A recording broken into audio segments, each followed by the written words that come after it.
Shalom, povo de Deus! Olá, meus irmãos, graça e paz. Como é que você está? Que bom reencontrá-lo, que bom revê-lo, que bom estarmos juntos mais uma vez aqui, buscando ao Senhor. Hoje, capítulo 10 do livro de Esdras, mas antes da gente entrar nisso, vamos orar?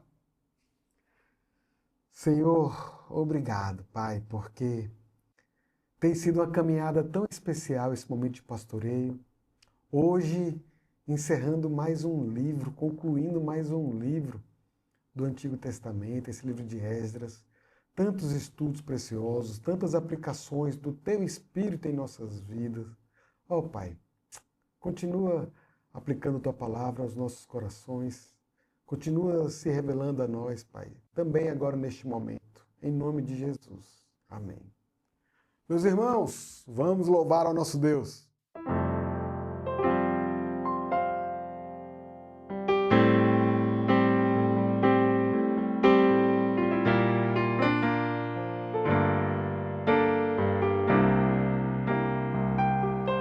Nosso Deus é soberano, Ele reina antes da fundação do mundo. Nosso Deus é soberano, Ele reina antes da fundação do mundo. A terra era sem forma e vazia, e o Espírito do nosso Deus se movia sobre a face das águas. Foi Ele quem criou o céu dos céus e fez separação das águas da terra seca. Foi Ele quem criou os luminares e criou a natureza e formou o homem. Glória a Deus por suas maravilhas, pelas suas grandezas. Glória a Deus, glória a Deus por suas maravilhas, pelas suas grandezas. Glória a Deus, glória a Deus. Vamos no início declarar essa verdade. Nosso Deus é soberano, Ele reina antes da fundação do mundo. Nosso Deus é soberano, Ele reina antes da fundação do mundo. A terra era sem forma e vazia, e o Espírito do nosso Deus se movia sobre a face das águas. Foi Ele quem criou o céu dos céus e fez separação das águas da terra seca. Foi Ele quem criou os luminares e criou a natureza e formou o homem. Glória a Deus, glória a Deus por suas maravilhas, pelas suas grandezas. Glória a Deus, glória a Deus por suas maravilhas, pelas suas grandezas. Glória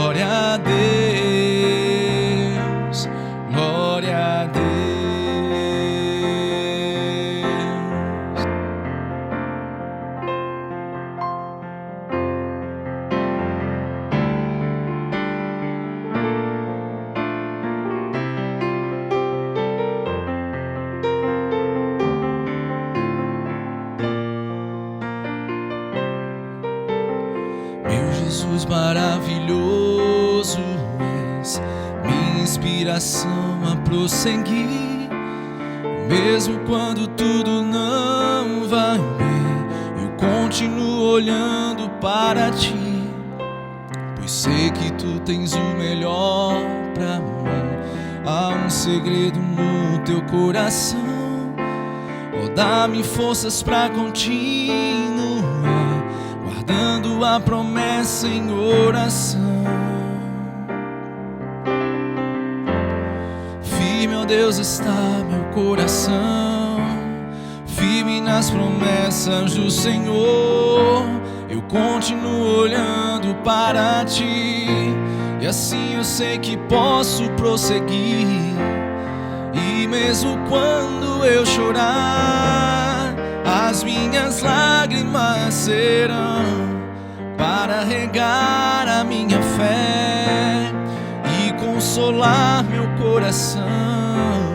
Pois o que chora aos pés da cruz, clamando em nome de Jesus, alcançará de ti, Senhor, misericórdia, graça e luz.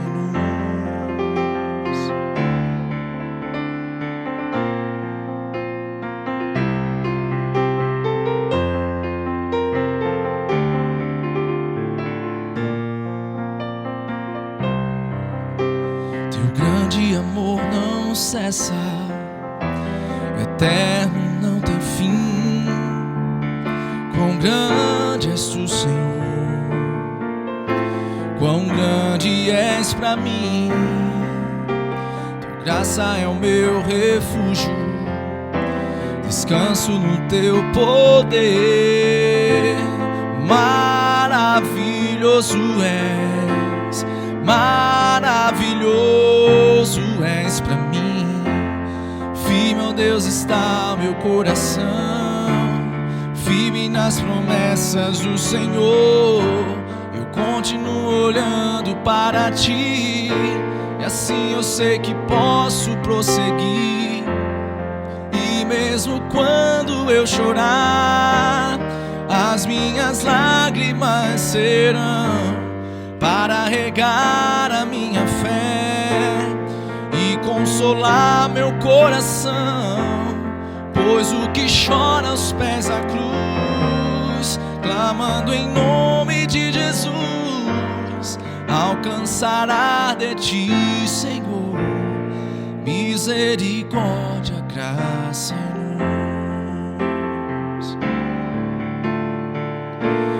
Misericórdia, graça e luz. Misericórdia, graça e luz.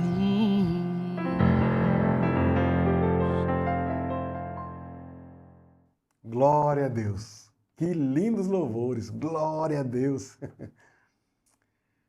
Ah, irmão, e aí? Eu perguntei da sua vida.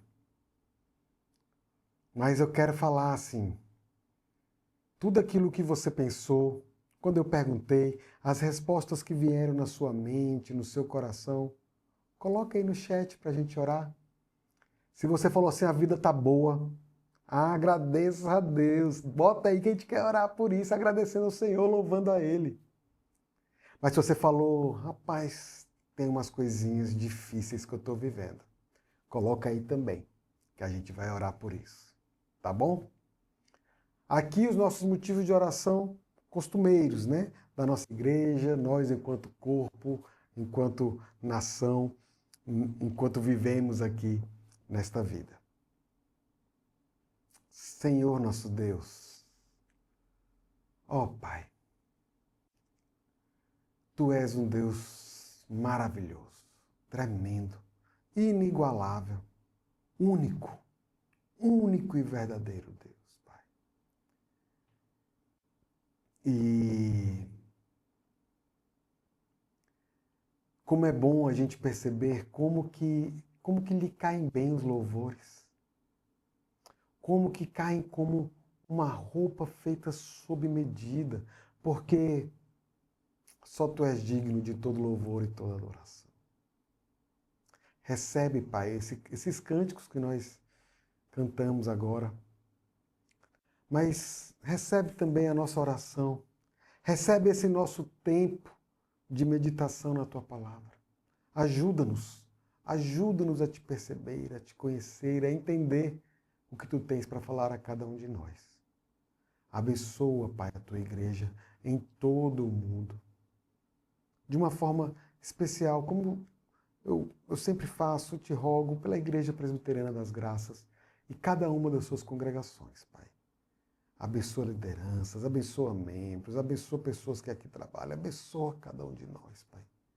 Precisamos de Ti, Senhor. Sê conosco, Pai, agora neste tempo que nós te rogamos em nome de Jesus. Amém. Irmãos, Esdras, capítulo 10. Abra a Bíblia, ou o aplicativo, né? Enfim. Esdras, capítulo 10. Encerramento, né? Conclusão do livro de Esdras. E esse capítulo encerra o livro de uma forma, eu vou dizer, surpreendente. Porque a gente poderia esperar que o livro terminasse celebrando ali a reconstrução do templo, uma grande festa tal, ou celebrando a restauração nacional de Israel, né? Que grandes momentos aquele povo estava vivendo. No entanto, o autor ele encerra essa narrativa tratando de um pecado que continuava dentro da própria comunidade de Israel. Percebam que isso não é algo acidental. Esse texto, essa posição, escolher tratar disso aqui não é algo acidental, não foi algo aleatório, não foi algo sem querer. Na verdade,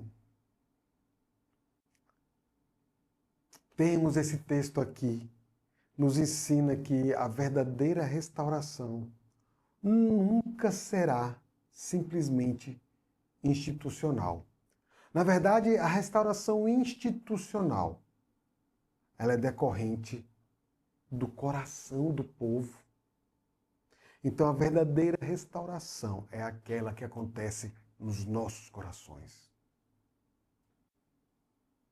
O que foi que aconteceu antes do capítulo 10? Vamos relembrar? Bom, após quase 48 anos daquele primeiro retorno lá a Jerusalém, que foi liderado por Zorobabel, Deus envia Esdras para Jerusalém com uma missão diferente agora. Zorobabel reconstruiu o templo. Esdras deveria reconstruir o povo. No capítulo 7, Artaxerxes concedeu autoridade para Esdras para ensinar e aplicar a lei de Deus. No capítulo 8, Deus protege milagrosamente aquela caravana durante uma viagem que vinha lá da Babilônia. Tudo parecia estar caminhando bem. Aí chega o capítulo 9. Os líderes procuram Esdras com aquela notícia que foi devastadora. Muitos israelitas, inclusive sacerdotes e levitas, tá? Eles tinham se casado com mulheres que eram de povos pagãos, ali daquela região. Esdras, né, fica revoltado com aquela coisa ali.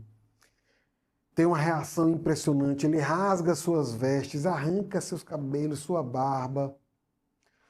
Fica ali sentado, espantado, profundamente espantado. E depois ele faz aquela bela oração, né? Talvez uma das mais belas orações de confissão que nós temos na Bíblia Sagrada. E o que é muito curioso nessa oração de Esdras foi que ele não começou acusando os outros. Esdras orou falando assim: os nossos pecados. O pecado do povo também é meu pecado. Conquanto ele fosse assim individualmente inocente daquela prática que estava acontecendo, ele fazia parte do povo da aliança. E ele sentia vergonha disso. Vergonha não de ser parte do povo, mas de um povo que se chama pelo nome de Deus e não nem aí para a lei do Senhor. É nesse ponto que começa o capítulo 10. Eu diria que assim, à primeira vista, o problema parece ser apenas né, entre aspas aqui, o casamento entre povos diferentes. Só que isso é uma interpretação superficial, tá? Porque o Antigo Testamento ele registra, sim, diversos casamentos aprovados por Deus entre israelitas e estrangeiros. Por exemplo, Raabe, Ruth, Urias, né? O problema na Bíblia nunca foi uma questão étnica, nunca foi assim, raça, nunca foi. O problema sempre foi aliança com Deus. Essas mulheres que foram mencionadas lá no livro de Esdras, elas permaneciam ligadas a seus deuses e suas práticas religiosas. Então, o casamento com essas mulheres era, na verdade, um momento em que o povo estava abrindo as portas novamente para que a idolatria entrasse de novo no meio do povo da aliança. E não foi esse o pecado que levou o povo para o exílio? Vê só. O povo tinha voltado da Babilônia, mas a Babilônia ainda estava no coração do povo.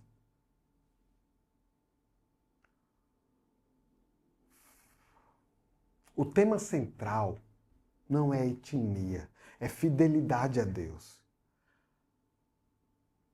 A gente precisa entender que a infidelidade espiritual, a infidelidade a Deus, ela é um tipo de adultério espiritual.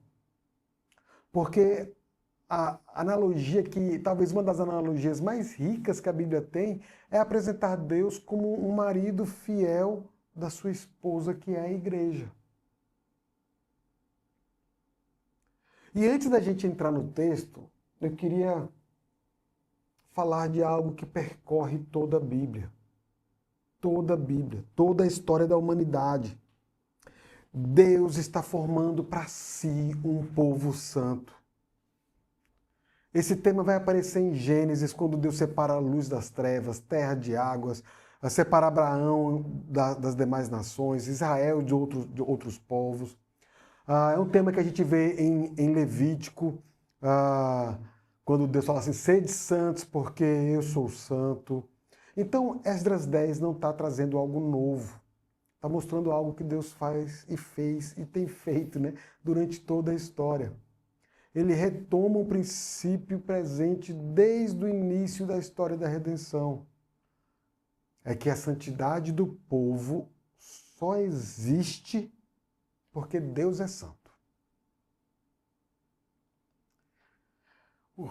Introdução já bem pesada, né? Vamos para o texto, tá? Versículo 1.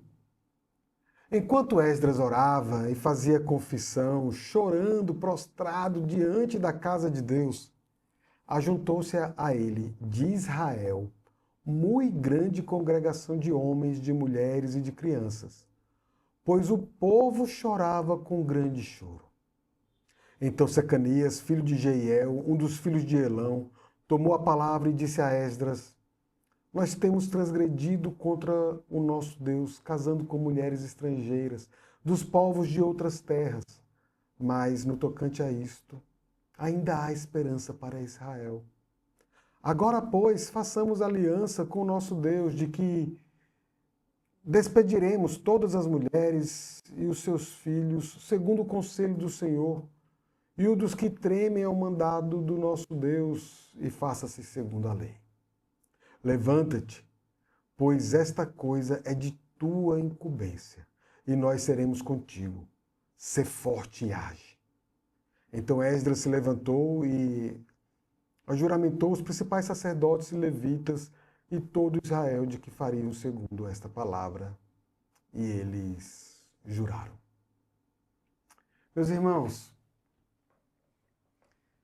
eu acho, assim, extraordinário, porque Esdras estava orando, Esdras estava com o coração contrito, lamentando. E algo também extraordinário, algo magnífico acontece. O povo começou a reunir-se, homens, mulheres, crianças. Todos choram profundamente, juntamente ali com Esdras. Vejam, não foi eloquência ali, não foi discurso, Esdras não falou nada. Foi a palavra de Deus confrontando o povo. E aí surge então esse personagem, né, inesperado, Secanias, que fala algo, né, bombástico, surpreendente. Chama a atenção, né? No meio daquela profunda tristeza, aquela profunda lamentação, Secanias diz: ainda há esperança para Israel. E essa esperança, ela não está baseada na inocência do povo, não, porque o povo era culpado. A esperança estava baseada na misericórdia de Deus. Secanias, porém, ele entende que a esperança verdadeira nunca elimina arrependimento, nunca elimina a necessidade do povo se arrepender de seus pecados. Na verdade, a esperança conduz o povo ao arrependimento. Por isso, propõe uma renovação da aliança. Percebam, irmãos, que o arrependimento verdadeiro, ele sempre nasce da graça de Deus. Ninguém se arrepende primeiro para poder conseguir conquistar Deus depois. Não é assim que funciona. A gente se arrepende porque Deus nos atrai por sua graça. O próprio Jesus Cristo falou que é o Espírito Santo quem nos convence do pecado, da justiça e do juízo. Então como é que eu vou me arrepender se eu não for convencido do meu próprio pecado? E quando eu entendo que pequei, quando isso produz uma tristeza em mim, uma tristeza por conta do meu pecado, então essa tristeza nos conduz à vida. Por outro lado, imagina a gente ter consciência do pecado e não ter Deus. Isso seria desesperador, de verdade. Mas Deus, ele é um Deus fiel. Ele é misericordioso e ele é fiel. Então, se há genuíno arrependimento, ele perdoa. Ele se faz presente. Eu queria falar para vocês que tem sim uma grande diferença entre sentir remorso, né, pelas consequências e nos entristecermos porque ofendemos um Deus que é santo. O remorso, ele vai nos levar a uma autopiedade. Ah, não, por que isso está acontecendo comigo? De novo? Ah, por que ninguém me alertou? Ah, quando eu comecei a paquerar, né, a flertar com aquela mulher de povos pagãos, as pessoas sabiam, viram, ninguém falou nada. Remorso leva a esse tipo de situação.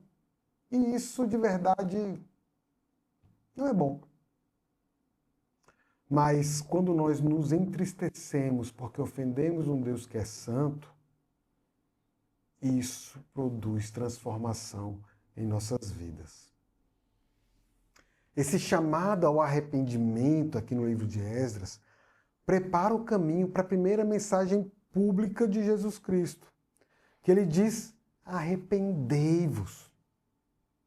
Toda restauração começa dessa maneira. Sem exceção, toda restauração começa com arrependimento de pecado, reconhecendo o nosso pecado diante de Deus, do Deus justo, do justo juiz. Versículo 6. A gente vai ler até o 17 agora, tá? Esdras se retirou de diante da casa de Deus e entrou na câmara de Joanã, filho de Eliasibe, e lá não comeu pão, nem bebeu água, porque pranteava por causa da transgressão dos que tinham voltado do exílio. Fez-se passar pregão por Judá e Jerusalém a todos os que vieram do exílio, que deviam ajuntar-se em Jerusalém. e que se alguém em 3 dias não viesse segundo o conselho dos príncipes e dos anciãos, todos os seus bens seriam totalmente destruídos, e ele mesmo separado da congregação dos que voltaram do exílio. Então todos os homens de Judá e Benjamim, em 3 dias, se ajuntaram em Jerusalém. No dia 20 do mês nono, todo o povo se assentou na praça da casa de Deus, tremendo por causa desta coisa e por causa das grandes chuvas. Então se levantou Esdras, o sacerdote, e lhes disse: Vós transgredistes casando-vos com mulheres estrangeiras, aumentando a culpa de Israel. Agora, pois, fazei confissão ao Senhor, Deus de vossos pais, e fazei o que é do seu agrado. Separai-vos dos povos de outras terras e das mulheres estrangeiras. Respondeu toda a congregação e disse em altas vozes: Assim seja, segundo as tuas palavras, assim nos convém fazer. Porém o povo é muito, e sendo tempo de grandes chuvas, não podemos estar aqui de fora, e não é isto obra de um dia ou 2, pois somos muitos os que transgredimos nesta coisa. Ora, que os nossos príncipes decidam por toda a congregação, e que venham a eles em tempos determinados todos os que em nossas cidades casaram com mulheres estrangeiras, e com estes os anciãos de cada cidade, e os seus juízes, até que desviemos de nós o brasume da ira do nosso Deus por esta coisa. No entanto, Jonatas, filho de Azael, e Jazeías, filho de Tiquivá, se opuseram a esta coisa.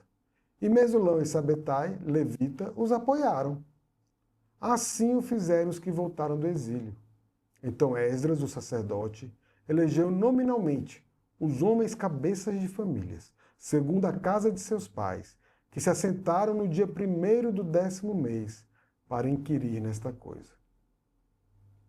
E o concluíram no dia 1º do 1º mês, a respeito de todos os homens que casaram com mulheres estrangeiras.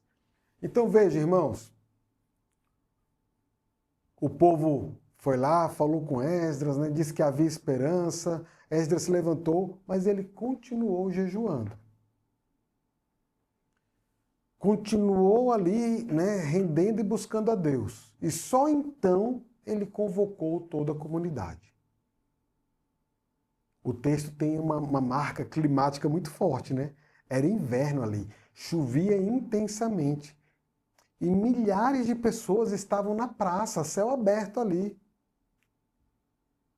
É uma cena de verdade dramática, né? Parece coisa de filme, mas foi verdade. E Esdras, enfim, ele não procura amenizar o problema. Ele é direto na confrontação do pecado. Vós transgredistes. E a resposta do povo é uma resposta de quem foi operado pelo Espírito Santo, porque eles disseram: assim seja, devemos fazer conforme disseste. Mas observe algo importante, né? Eles também tiveram sabedoria ali naquele momento, porque havia muitas famílias envolvidas.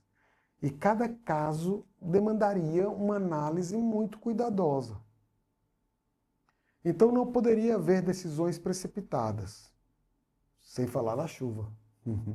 E durante 3 meses, os casos não foram examinados individualmente. O ponto, meus irmãos, é que na Bíblia, o arrependimento nunca foi uma questão estritamente emocional. O arrependimento bíblico nunca permanece apenas no campo das emoções. Ele produz frutos visíveis. O arrependimento, ele envolve não apenas tristeza pelo pecado, mas também abandono do pecado e também um novo propósito de obedecer a Deus. Essa é a marca de um arrependimento verdadeiro. A nossa cultura, talvez, ela até valoriza, né? Pedidos de desculpas, né? Seja educado, peça desculpa, se alguém não se agrada, né? Enfim.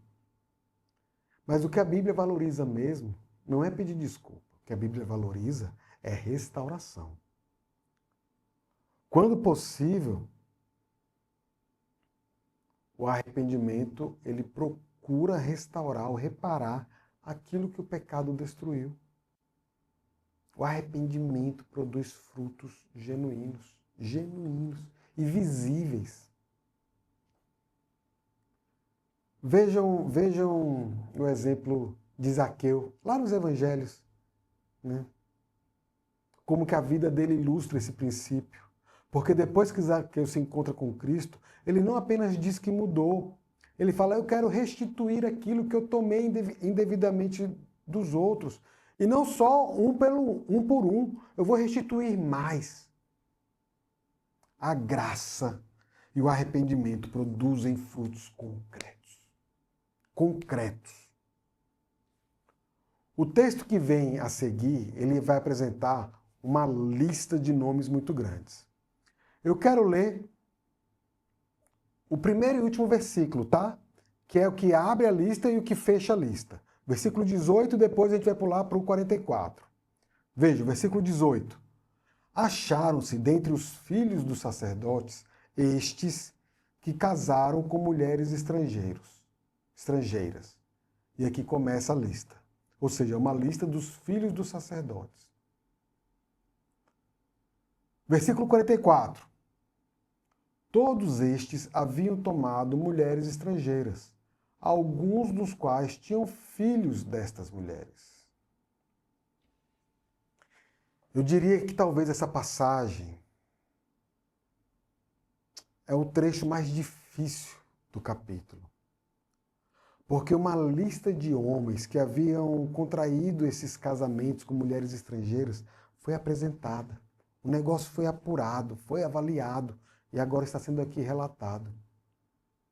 E entre esses homens haviam sacerdotes, levitas, cantores, líderes e homens comuns.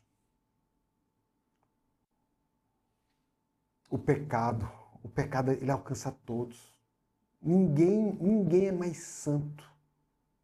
Ninguém é mais digno um do que o outro, senão o próprio Deus, né?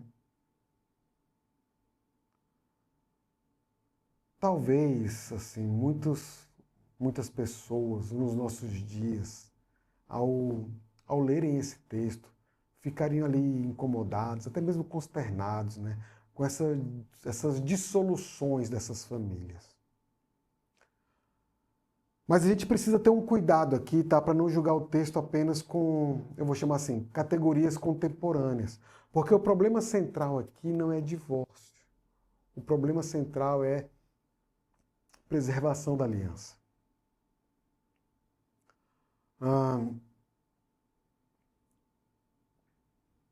O texto, na sua redação original, na língua original, no hebraico, ele utiliza termos bem incomuns para descrever tanto essas uniões, nesses casamentos, quanto a dissolução. O que sugere para a gente que elas não foram tratadas como casamentos pactuais plenos, né? Mas sim como uniões que jamais deveriam ter existido, porque elas envolviam pessoas comprometidas com outros deuses. Tá, eu sei, isso não vai eliminar a dor da situação, pelo contrário, né? Mas não é isso que o pecado faz. O pecado ali, ele criou essa circunstância na qual qualquer solução seria dolorosa. E essa é uma das grandes lições do capítulo, meus irmãos, porque o pecado quase nunca produz consequências que atingem apenas quem pecou. O pecado quase nunca produz consequências que atingem apenas quem pecou.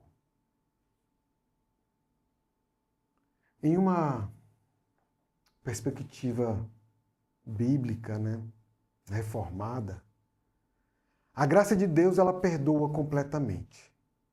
Mas muitas vezes as consequências temporais do pecado vão permanecer. Por exemplo, Davi foi perdoado, mas mesmo assim ele sofreu as consequências de seu pecado. As nossas vidas isso não é diferente. Quanto mais tempo a gente convive com o pecado e não o trata, mais pessoas acabam sendo atingidas. Porque o pecado, conquanto ele até possa acontecer no privado, mas ele raramente permanece no privado se não for tratado. Ele vai alcançar família, ele vai alcançar igrejas, ele vai alcançar até mesmo gerações. Então, o livro de Esdras, ele termina exatamente onde a história da redenção sempre esteve caminhando. É que Deus deseja habitar no meio de um povo que é santo. Deixa eu tentar fazer um desenvolvimento, um panorama geral bem breve da Bíblia como um todo dentro desse propósito de Deus. Em Gênesis, Deus separa um povo através de Abraão. Em Êxodo, Israel é chamado para ser um reino de sacerdotes. Em Levítico, a gente já comentou, sede santo, porque eu sou santo. Em Esdras, o povo restaurado precisa voltar à santidade. No Novo Testamento, lá em Pedro, lá em 1 Pedro, a igreja é chamada de nação santa. Deus habita eternamente com um povo completamente purificado.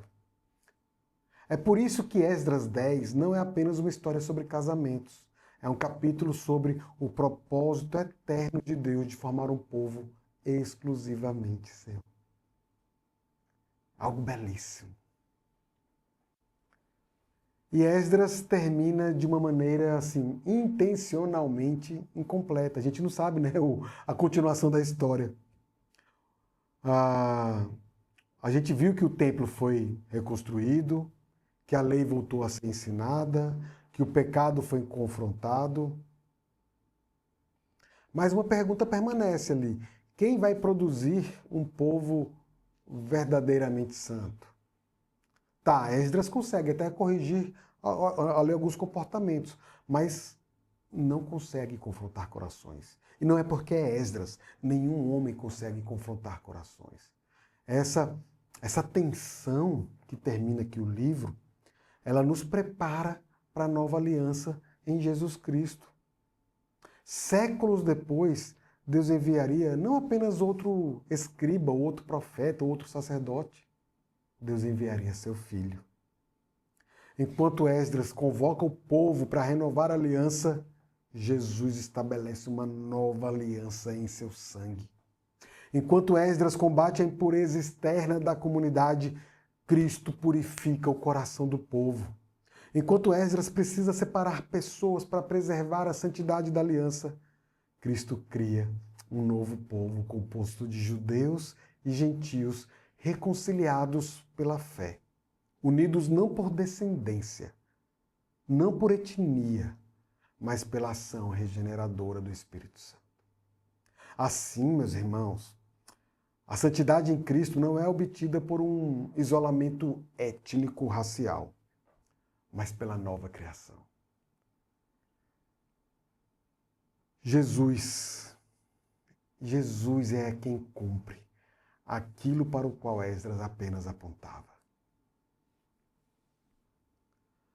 Eu queria fazer mais uma vez assim, algumas aplicações desse texto para as nossas vidas.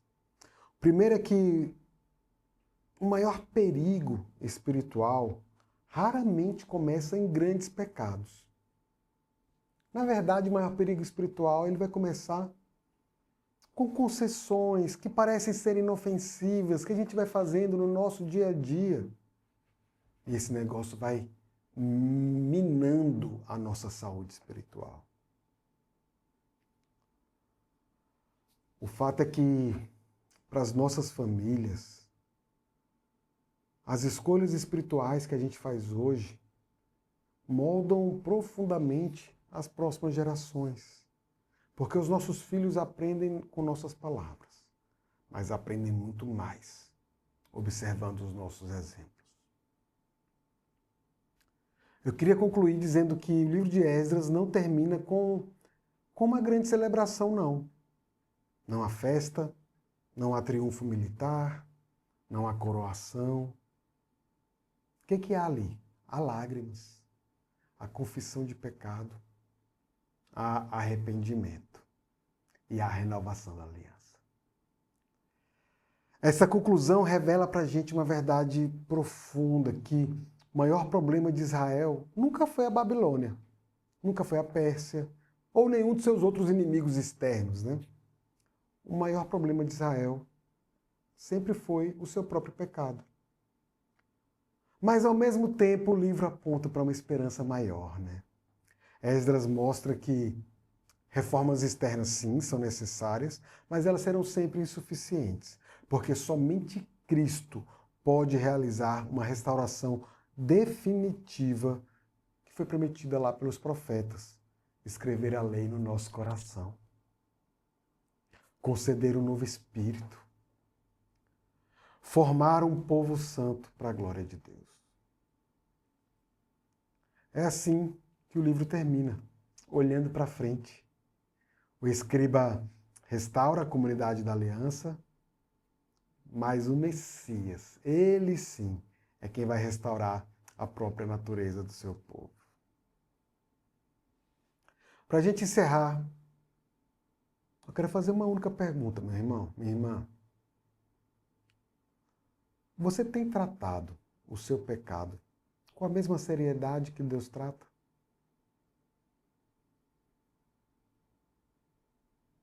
Responda isso para Deus. Vamos orar. Ó Senhor, Pai, nós queremos agora nos humilhar diante de Ti, Pai. Textos assim nos deixam tão pequenininhos. Senhor, nós precisamos de Ti. Não nos deixa entrar em casamentos que nos levam para uma vida que não Te agrada. Alianças que são escusas. Relacionamentos que têm pesos diferentes. O melhor relacionamento a gente já tem, o relacionamento contigo. Nos ajuda a fazer com que tudo em nossas vidas seja um reflexo do nosso relacionamento contigo, Pai. É o que nós te rogamos em nome de Jesus. Amém. Meus irmãos, vamos cantar a Deus mais uma vez?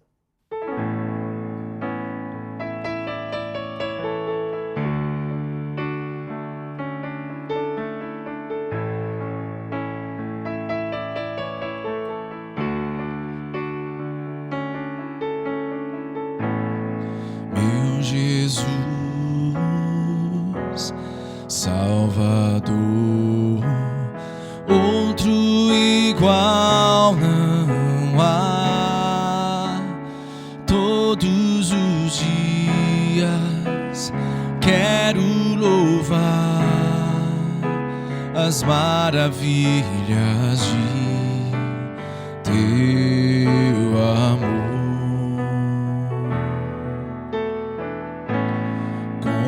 Consolo, abrigo, força e refúgio é o Senhor.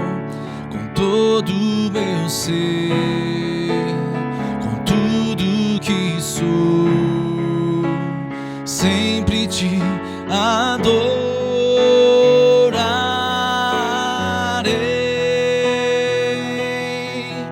Aclame ao Senhor toda a terra e cantemos poder, majestade, louvores ao Rei.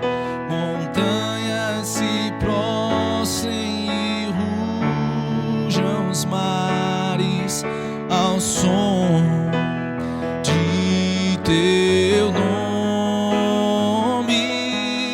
Alegre te louvo por teus grandes feitos. Firmado estarei, sempre te amarei.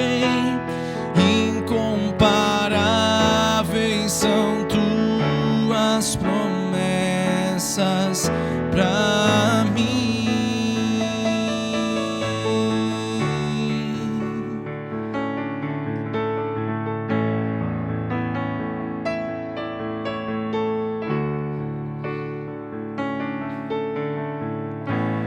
Meu Jesus, Salvador, outro igual não há. Todos os dias quero louvar as maravilhas de teu amor.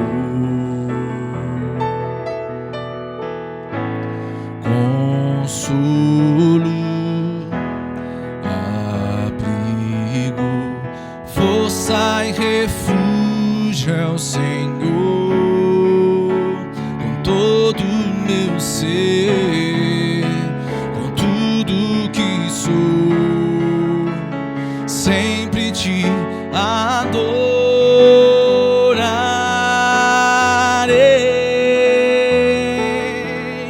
Aclame ao Senhor toda a terra e cantemos poder, majestade, louvores ao Rei. Montanhas se prostrem e rujam os mares ao som de teu nome. Alegre te louvo por teus grandes feitos. Firmado estarei, sempre te amarei. Incomparáveis são tuas promessas. Aclame ao Senhor toda a terra e cantemos poder, majestade, louvores ao Rei. Montanhas se prostrem e rujam os mares ao som de teu nome. Alegre te louvo por teus grandes feitos. Firmado estarei, sempre te amarei. Incomparáveis são tuas promessas. Incomparáveis são tuas promessas. Incomparáveis são tuas promessas pra mim.